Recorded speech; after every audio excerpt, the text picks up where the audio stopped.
quiero compartir contigo 5 palabras muy importantes que impactan toda nuestra vida y representan 5 cosas que cada uno necesitamos saber. Así que estudiemos la palabra y veamos estas palabras muy importantes. 5 palabras.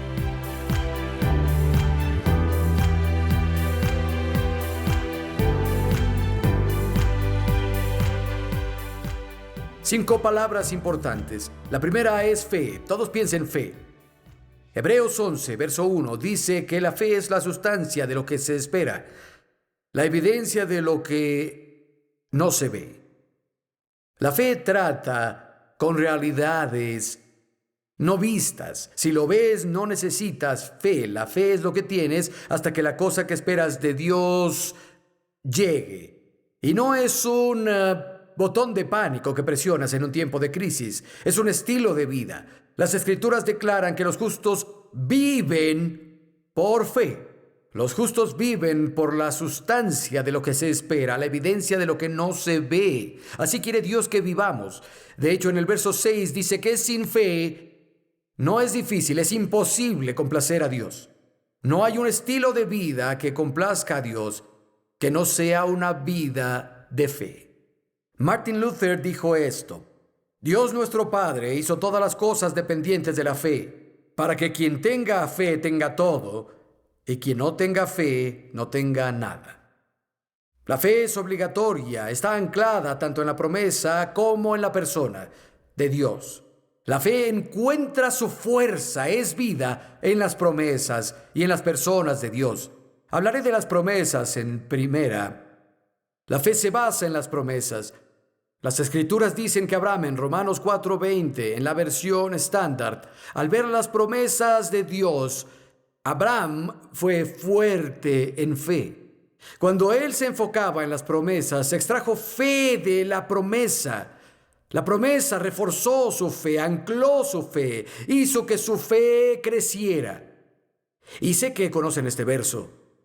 Romanos 10:17, la fe viene por el oír por la palabra de Dios.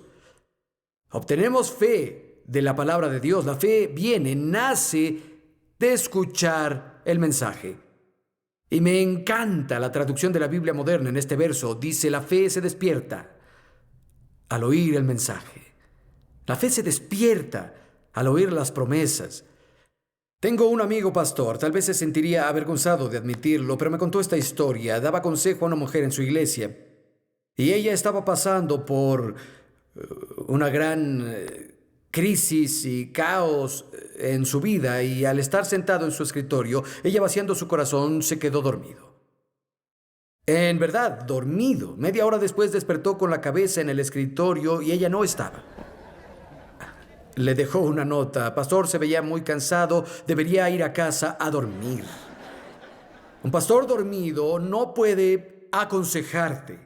Un carpintero dormido no construye, un centurión dormido no te advierte, un cocinero dormido no te alimenta, un soldado dormido no te defiende, una fe dormida no te beneficia. Pero una fe despierta, por otro lado, una fe despierta actúa, una fe despierta hace cosas. La fe que ha estado despierta, casi sin pensar, actúa. La fe se despierta por el oír, se libera con la acción. En el libro de Santiago dice que la fe sin acciones que le corresponden está muerta, no tiene vida ni poder. A lo sumo se queda dormida. Pero la fe que se despierta al oír es liberada, llega hasta Dios al actuar. Es lo que Hebreos 11 nos dice sobre los héroes y heroínas de la fe. Por fe Abel dio, por fe Noé preparó, por fe Abraham obedeció, por fe Sara recibió, por fe Moisés rechazó. ¿Qué hicieron? Solo respondieron a la palabra de Dios en su circunstancia. Su fe fue liberada, y si les preguntaras, no se considerarían grandes hombres y mujeres de Dios. Pero solo actuaron. La fe debe ser liberada. Tienen que entender, la fe no es una fría y clínica fórmula que operamos. viene de la relación. Es creer las promesas de una persona. Y la palabra de Dios, francamente, no te hará bien si no tienes una relación con Él. Pasa tiempo con Jesús. Acércate a Jesús. Si estás cerca de Jesús y lleno de su palabra, la absorbes como esponja. Como una esponja que está llena de agua y la exprimes, sale agua. Si absorbes la presencia de Dios y la palabra de Dios, cuando las circunstancias de la vida te aprieten, la palabra saldrá y cambiará las cosas en tu vida. La segunda palabra importante es humildad. Piense en humildad. Una de las historias más tristes en la Biblia es la del rey Saúl. Lo eligió Dios para ser el primer rey de Israel. Fue elevado por Dios, ungido por Dios, y una de las razones por las que lo eligió fue porque era un hombre humilde. Era una cabeza más alto que cualquiera, sobresalía de entre todos, era un rey reluciente. Al momento de su coronación se escondió, no quería hacer eso. Pero luego comenzó a creerse más de lo que era. Construyó un monumento de él mismo. No escuchaba a su tutor, Samuel, creía que sabía todo. Entonces terminó lejos de Dios, muriendo en vergüenza. Y cuando Samuel lo confrontó en 1 Samuel 15, le dio al blanco cuando dijo: Saúl, cuando eras nada a tus ojos, ¿no eras la cabeza de todas las tribus de Israel y Dios no te ungió como rey sobre Israel? Cuando no eras nada a tus ojos. Amigos, debemos ser nada a nuestros ojos. Yo era un pastor asistente de una pequeña iglesia un par de años antes de abrir Cottonwood en 1983. Y el pastor invitó a un caballero a venir. Íbamos a hacer un rally por la ciudad. Venía de un trasfondo de rock and roll. Aunque no lo conocían como un líder, había escrito un par de canciones que llegaron a platino y fue salvado. Dio su testimonio y pensamos que sería genial. Las personas conocían las canciones que escribió y aceptó venir, y le avisamos a todos en la ciudad, contactamos a otras iglesias y las reunimos. Y 24 horas antes del evento llamó y dijo: ¿qué tan grande es la iglesia? Y le dijimos, y él dijo: no voy a ir. Dijimos: dijiste que vendrías, ya te anunciamos. Es muy tarde para cambiarlo. Dijo: no, soy muy importante para ir. Tienen una iglesia pequeña, olvídenlo, no voy. Y colgó. Llegó la noche, el lugar estaba a reventar y estábamos yo y el otro chico del equipo y prediqué. Dije: lo siento, el chico que vendría hoy a compartir no está con nosotros. Los 2 años siguientes chocó, se quemó, perdió su matrimonio, perdió su riqueza y tenía mucho dinero. Perdió su salud y fue triste escucharlo. No me sorprendió, pero fue triste. Y varios años después, Janet y yo éramos los pastores de una convención. Resultó que él iba a la iglesia y el pastor principal que realizó el evento lo llamó y dijo: quiero que comparta su historia con los pastores. Se levantó y dijo: ¿saben? Tenía todo. Lo perdí todo. Mi matrimonio. Perdí mi riqueza, perdí mi salud. Dijo: de hecho, mi salud mental se quebró. Estaba a punto de ser internado en un instituto. Finalmente toqué fondo y clamé a Dios para que tuviera misericordia. Le pedí a Dios que me perdonara por el orgullo de mi corazón. Proverbios dice que el orgullo de un hombre lo hará caer. Y dijo: Dios en su gracia me perdonó. Y los últimos años ha restaurado todo lo que perdí. Dijo: estoy en un lugar mejor de donde había estado. Y estoy agradecido de servir a Dios, y cualquier lugar a donde Dios me permite ir, grande o pequeño, voy a ir con gusto. Y había tal cambio en él, fue algo refrescante verlo, pero qué lección tan dura de aprender. Voy a leerles un verso. Es un consejo para todos. Es Romanos 12:16 de una traducción moderna. Vivían en armonía uno con otro. No intenten hacerse los importantes. Disfruten la compañía de las personas comunes y no piensen que lo saben todo. Buen consejo. Tercera palabra importante: humor. Piensen en humor.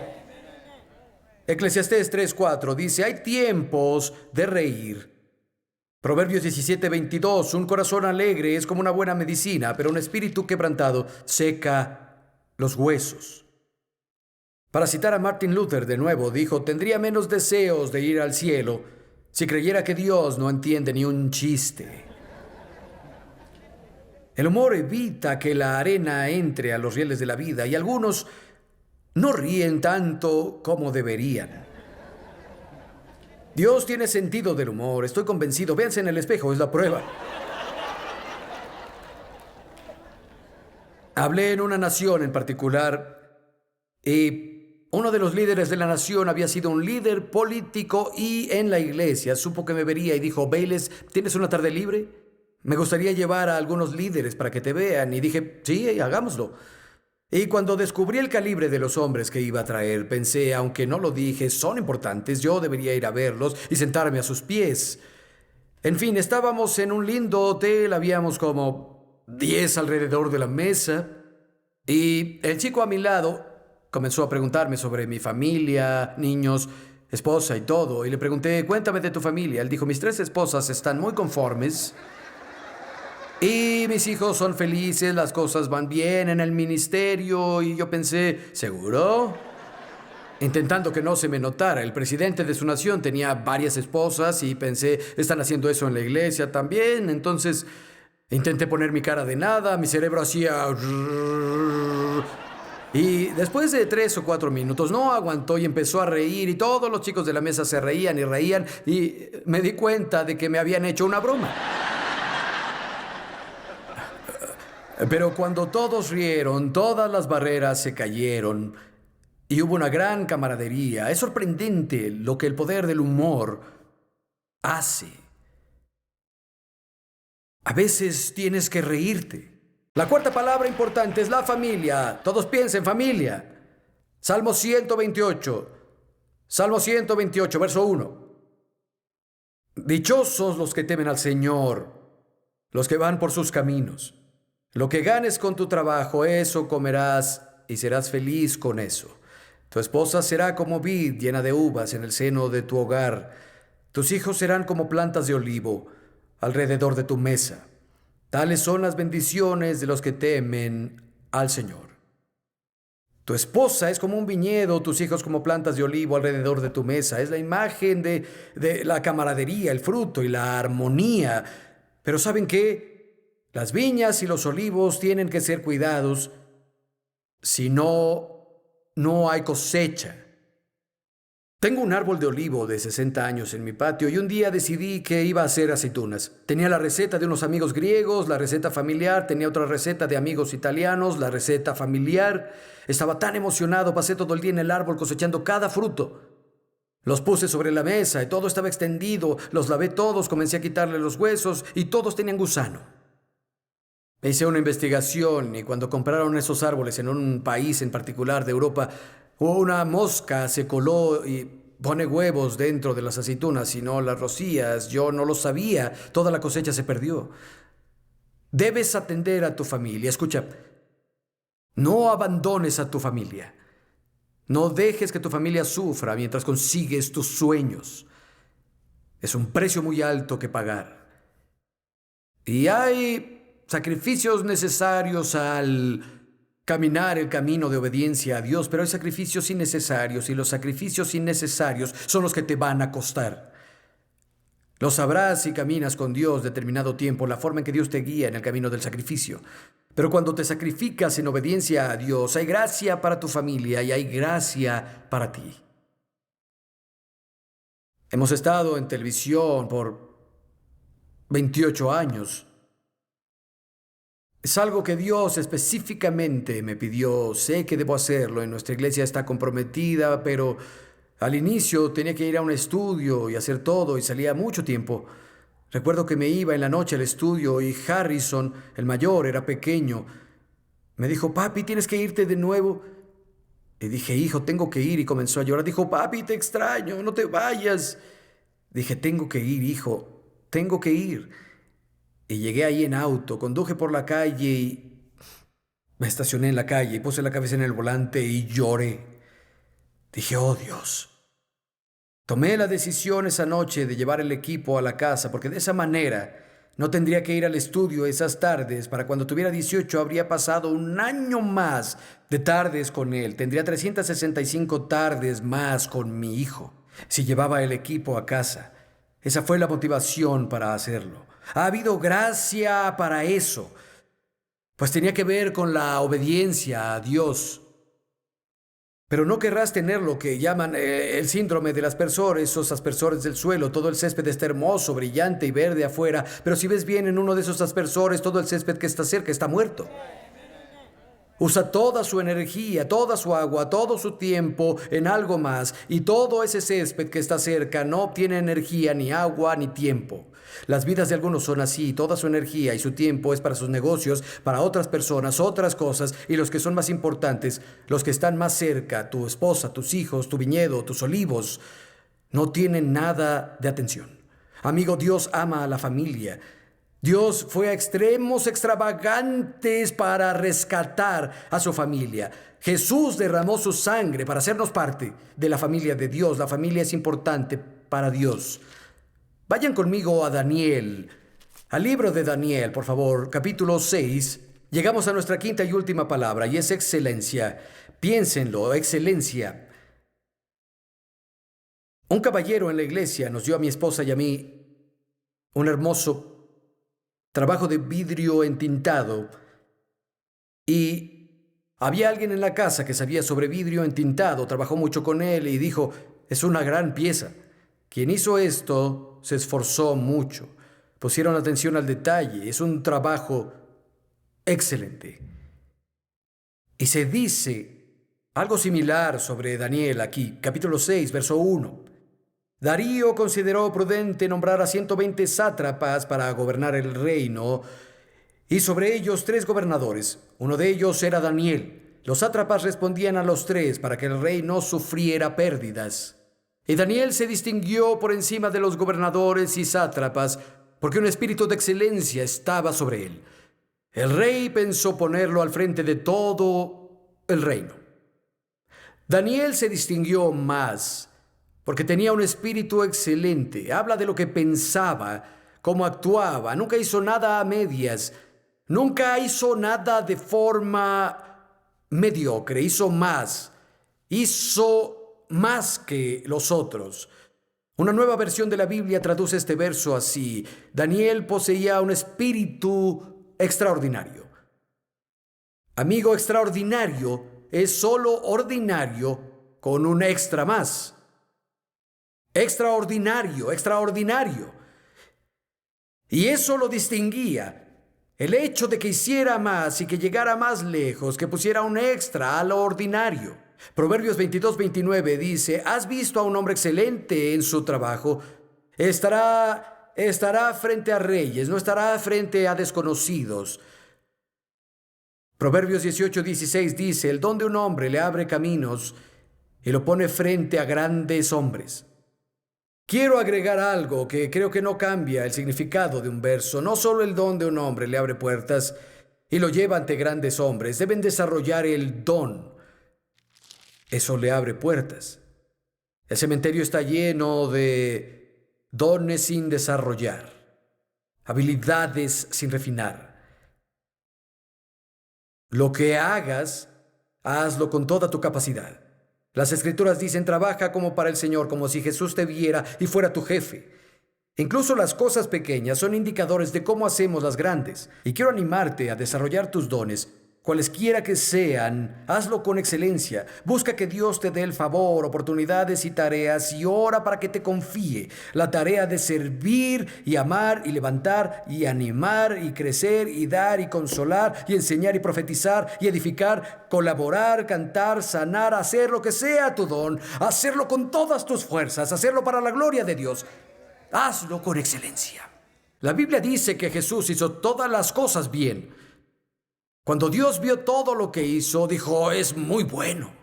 Somos su descendencia, debería ser la marca de todo lo que hacemos. Debe ser excelente. Comentaré algo más de la cuarta palabra, familia. Dije, Dios fue a niveles extravagantes para rescatar a su familia. Se conformó y completó a él mismo, Padre, Hijo, Espíritu Santo, la perfecta camaradería, perfecta unidad, y deseaba una familia. Hizo un hombre y una mujer a su imagen y semejanza. Dios hizo algo en extremo arriesgado. Les dio libre albedrío. Porque el amor no existe donde no hay libre albedrío. No hay nada de amor donde no hay libre albedrío, y eso fue algo muy peligroso que Dios hizo. Les dio la habilidad de decirle que no a Él, de rechazarlo, de huir de Él. Porque por otro lado, tenían la capacidad de amarlo por elección. Y conocen la historia. Adán le dio la espalda. Decidió: Dios, voy a ser como tú, decidiré yo mismo qué está bien y malo, bueno y lo malo, no acepto tu autoridad. Voy a poner mis propios parámetros. Dios le advirtió: cualquier cosa te doy, pero si desobedeces esta cosa, morirás. Y Adán murió espiritualmente, fue separado de una relación con Dios. En Romanos capítulo 5 nos dice que por la transgresión de Adán, toda la raza humana quedó en un estado de separación de Dios. Toda persona intuitivamente lo siente. Te diré, puedes tener una novia, incluso 5 novias, y nunca llenarás ese espacio vacío. Si tienes un esposo nuevo, no llenará ese vacío adentro. No vas a llenarlo con dinero o cosas, con rituales religiosos, drogas, sexo, alcohol. Es un agujero con forma de Dios. Nos hizo para caminar y hablar con Él. Y por el pecado de Adán, por el nuestro, estamos separados de Dios. Y Dios hizo algo excesivo. Puso en bancarrota al cielo y pagó el precio máximo para redimirnos. Envió a su Hijo por una virgen a vivir una vida sin pecado, y Jesús se ofreció a ir a la cruz y pagó el precio por el pecado. Por cada cosa mal que hemos hecho, murió bajo el peso de ello. Al tercer día fue resucitado, y ahora el camino está abierto para ir ante Dios porque se pagó el máximo precio. Me recuerda la historia que leí hace tiempo de un pequeño. Hizo un bote. Le llevó mucho tiempo, lo pulió sin cansarse. Lo pintó, arregló las velas, puso su nombre atrás cuando terminó. Amaba a su bote. Lo llevó a un río local, le puso una cuerda atada y lo puso a flotar en el río y lo disfrutó. El bote cayó en una corriente fuerte y la cuerda se rompió. Y dijo: oh no, y comenzó a correr tras su bote y llegó más y más lejos hasta que de pronto desapareció en el río. Se lo llevó, su bote se perdió. Luego de unos días iba en bicicleta por el pueblo y en una vitrina estaba su bote con su nombre, y fue con el dueño y dijo: ese es mi bote. El dueño dijo: ¿puedes comprarlo? Alguien vino aquí el otro día y me lo vendió. Si lo quieres, debes comprarlo, son $10. El pequeño dijo: ¿$10? Y se fue a casa, rompió su alcancía, hizo deberes para mamá, para los vecinos, y finalmente logró tener $10 y se fue, puso todo el cambio con todos los billetes y todo estaba bien. El pequeño pensó: es todo lo que tengo. El dueño de la tienda dijo: si son $10, el bote es tuyo. El pequeño compró el bote y cuando iba caminando por la calle lo recargó en su pecho y dijo: ahora eres mío. La primera vez porque te hice y ahora porque te compré. ¿Y saben qué? Somos de Dios, primero porque nos hizo, y en segundo, porque nos compró. Escucha, si estás aquí hoy y no has hecho las paces con Dios, necesitas saber que te ama. No importa lo que hayas hecho, Dios no está molesto contigo. Te ama. Si vienes a Él, no te rechazará. La Biblia dice que si crees en tu corazón que Jesús resucitó de los muertos, lo confiesas con tu boca como Señor, Dios te lleva a una relación con Él llamada salvación. No la encontrarás en ningún lado. Dios está frente a ti con los brazos abiertos, llamándote para que vayas. No se trata de un ritual ni de una ceremonia. Es sobre caminar, hablar, vivir, respirar en una relación con el Dios que te hizo. Tal vez estás aquí hoy y tuviste un encuentro genuino con Jesucristo en cierto punto de tu vida, pero tu corazón está a kilómetros de Él. Estás en la casa de Dios hoy y eso es bueno. Pero sabes que si Jesús volviera, no estarías listo para recibirlo. Tal vez lo dejaste, te has alejado de Dios. Tal vez comenzaste a salir con gente equivocada y te han influenciado de forma no sana. Tal vez un líder al que respetabas Se equivocó y se ha vuelto un obstáculo entre tú y Dios. Y te encuentras muy distante. Amigo, es hora de que vengas a casa. Hijo pródigo, hija pródiga, Dios te llama.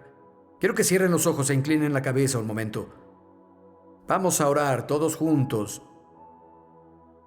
Oremos. Oh Dios, vengo a ti hoy. Con todo mi corazón creo. Creo que Jesucristo es tu Hijo. Creo que murió para llevarse mis pecados y que fue resucitado de los muertos. Jesús, te doy mi vida y te pido que seas mi Señor. A partir de este momento, todo lo que soy y todo lo que tengo, lo pongo en tus manos, Jesús. A donde sea que me lleves, yo iré. Amén. Maravilloso. Maravilloso.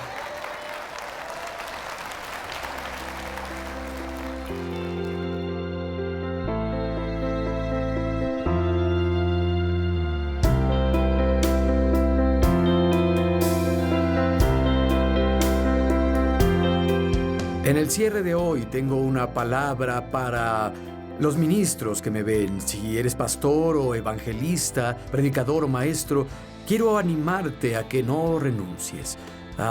Dios es fiel y serás recompensado por tu labor, y creo que si no renunciamos, finalmente ganaremos. Sé que a veces es difícil, parece que no tienes un amigo, pero tienes un amigo más cercano que un hermano, se llama Jesús, y Él no te ha olvidado.